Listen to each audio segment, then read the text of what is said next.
mesti kena tanya pasal GTR kan? Tak.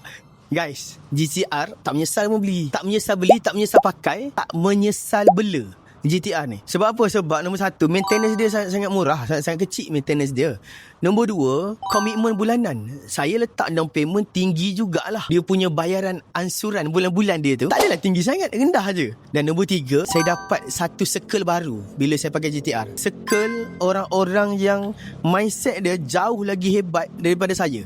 Duduk dengan diorang, automatik kita naik makam, orang kata kan. Kita upgrade. Bukan upgrade lifestyle, kita upgrade cara fikir kita, kita upgrade cara kita buat kerja, kita dapat bergaul dengan diorang. Tengok macam mana diorang buat pagi-pagi, malam, petang, cara diorang layan family, cara diorang handle kerja dia, handle stress dia.